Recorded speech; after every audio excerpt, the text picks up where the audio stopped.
E aí, meus amigos, vamos falar um pouquinho desse mercado de transferência super interessante dos times espanhóis, né? Dos três principais times espanhóis.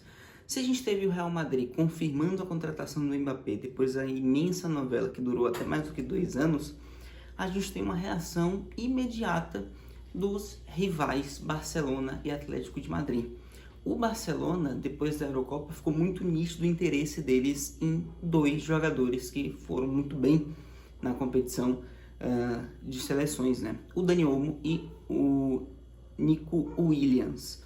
E principalmente pela dupla de ataque que Lamine Yamal e Nico Williams fizeram, juntamente ao trio com o Morata, mas principalmente eles dois como esses pontas rápidos, jovens e ousados, um de cada lado, funcionando muito bem, se procurando em campo muito bem, inclusive com na final o gol do Nico Williams surgindo de uma assistência do Lamine Yamal, foi a chave de ouro da competição que eles fizeram. E o Barcelona se interessou muito por isso também, assim como o destaque que foi o Dani Olmo, nas quartas de final, se não me engano, entrando no jogo na lesão do Pedri e resolvendo a situação, sendo um dos principais artilheiros da competição e também dando assistências e fazendo o meio campo espanhol funcionar muito bem.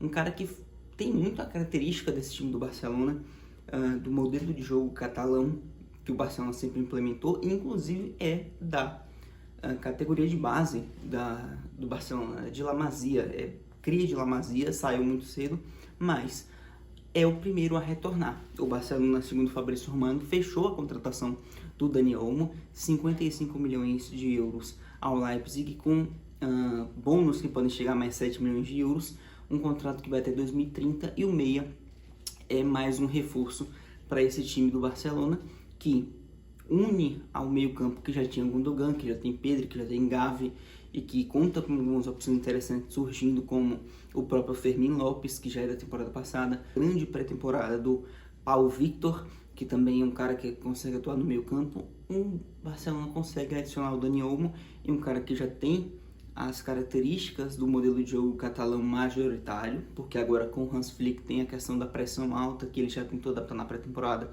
e que ele claramente deixou isso implícito nas entrevistas, inclusive pós-jogo contra o Real Madrid, de que ele gostaria que o time tivesse pressionado os 90 minutos, ele vai cobrar isso da equipe, e eu acho que o Daniel pode funcionar muito bem nesse modelo de jogo também, e com a característica que ele já tem, a vontade que ele apresentou em voltar a jogar pelo Barcelona, é uma contratação grandíssima do time catalão, e deixando claro que ainda tem um interesse no Nico Williams, ou seja, a gente pode ter uma linha de meio para frente do Barcelona com Gundogan, Pedri e Dani Olmo, e mais à frente Nico Williams, de um lado, caso venha a contratação, Lamine Yamal e Lewandowski. Isso é um time muito forte, tá? É um meio para frente extremamente poderoso.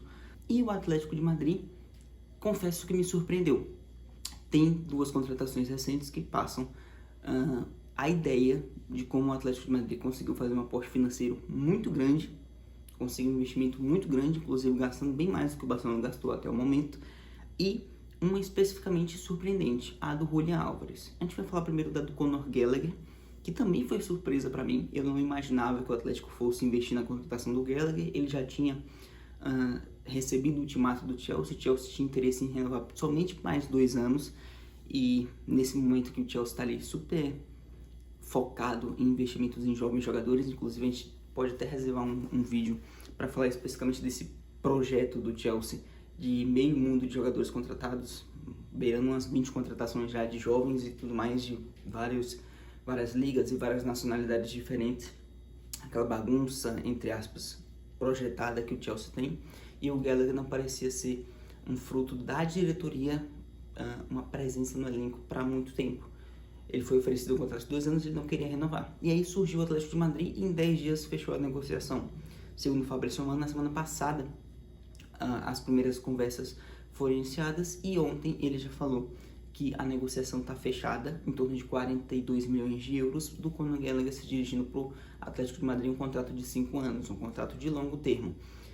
Para o Conor Gallagher parece ser até interessante, né? Ele poderia até ter algumas propostas da Premier League, ele inclusive recusou uma do Aston Villa, informou o Fabrício Romano mais cedo na janela, e ir para o Atlético de Madrid acaba sendo, pelo visto, o Simeone desejava ter ele no elenco, ele pode passar fazer uma função de um cara muito brigador, de um cara muito intenso no meio campo, não é um auge da técnica, não é um jogador que vai chegar para ser um 8, um 10, é muito mais um 6, mais um pilar desse meio campo super intenso que tem o Atlético de Madrid, e baseado na marcação, um pouco mais ofensiva na última temporada, mas ainda assim muito na característica do Simeone. É um passo interessante a contratação do Conor Gallagher numa janela que o Atlético de Madrid com certeza deixa sua principal contratação por ser o Julián Álvares.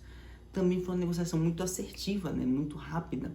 O Julián Álvares surge há 2 semanas atrás falando que ele gostaria de ter tido mais tempo na temporada, de que por mais que ele tenha tido mais minutos do que em qualquer outro momento no City nessa última temporada, ele ainda se sentia precisando ser mais protagonista e que ele não vê essa oportunidade chegando no City. O Guardiola respondeu negativamente publicamente, o que também deixou a situação ainda mais tensa. Só que me parece que era um plano já do Julián Álvares de mais tempo, né? Obviamente ele não estava satisfeito com o tempo em campo recebido e ele queria ser protagonista de um time. Eis que surge o Atlético de Madrid e também rapidamente fecha a negociação por 75 milhões de euros já pagos, iniciais, e mais possíveis 20 milhões de euros em bônus. Ou seja, o Atlético de Madrid pode investir no total 95 milhões de euros na contratação do argentino, que é aquele cara que já foi campeão de tudo com 23 anos de idade, já tem Copa do Mundo, Champions League, Premier League, competições nacionais, competições até na América do Sul com o River Plate, ele ganhou a Libertadores também, se não me engano. É um cara super vencedor, ganhou o Campeonato Argentino e tudo mais. E agora se dirige ao Atlético de Madrid, que não ganha algo há algum tempo, principalmente de relevância. E com o Simeone vive não mais o auge do trabalho do Simeone, mas consegue apresentar um futebol até de melhoras em aspectos ofensivos na última temporada. Teve uma baita temporada do Griezmann e surge também para substituir o Morata. O Morata foi para o Milan, também não estava sendo valorizado como gostaria no Atlético de Madrid. O Atlético estava buscando no mercado uma opção de atacante, isso não agradou o Morata. Foi muito atrás do Artem Dovbyk, e o Dovbyk que acabou indo para Roma, o atacante que foi ali um dos artilheiros de La Liga pelo Girona. O Girona, inclusive, esse que se desfez no mercado de transferências até aqui, todo mundo saiu do Girona. E não conseguiu o Dovbyk, mas conseguiu alguém bem melhor tecnicamente, muito mais testado no alto nível, muito mais jogador na minha visão, que é o Julián Álvares, e ainda assim muito jovem. Um Atlético que faz 2 contratações rápidas, assertivas e que podem acrescentar demais, principalmente o Julián. Vejo o Atlético montando possivelmente um 4-4-2 como vinha sendo, com na frente Griezmann e Julián Álvares, 2 jogadores que não são centroavantes fixos, que se movimentam muito, que tem essa característica também de jogar para o time. O Julián Álvares é um cara que se dedica muito taticamente, não sei se ele vai querer adotar essa postura também no Atlético de Madrid, ou ser um protagonista mais dono do time, mas acredito que o Simeone tenha indicado isso na proposta de projeto para ele, e ele já faz isso taticamente, inclusive faz na Argentina, e para ele pode ser uma opção de ser, mesmo que muito comprometido taticamente, um dos pilares da equipe e sem dúvida nenhuma ser titular absoluto. Junto ao Griezmann no 4-4-2, eles podem se procurar muito em campo e caso eles consigam o entrosamento ideal, caso consiga fazer dar certo, é um ataque que sem dúvida pode gerar muito futebol para o Atlético de Madrid.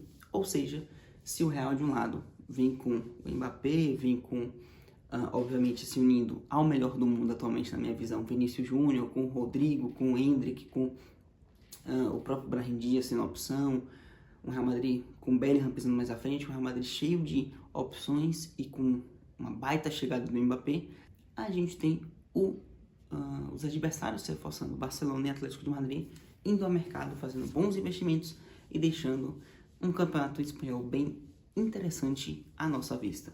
Bom, me digam aí se vocês querem mais vídeos sobre o mercado de transferência, tem muita coisa acontecendo, a gente pode falar de Premier League, a gente pode falar do Chelsea especificamente, a gente pode falar do início de projeto do Manchester United, se vocês quiserem. Me digam o que vocês querem que a gente comente sobre o mercado de transferência até a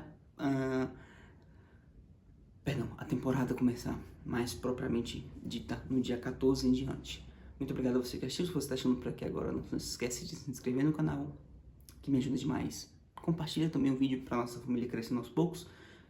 Tchau, até o próximo.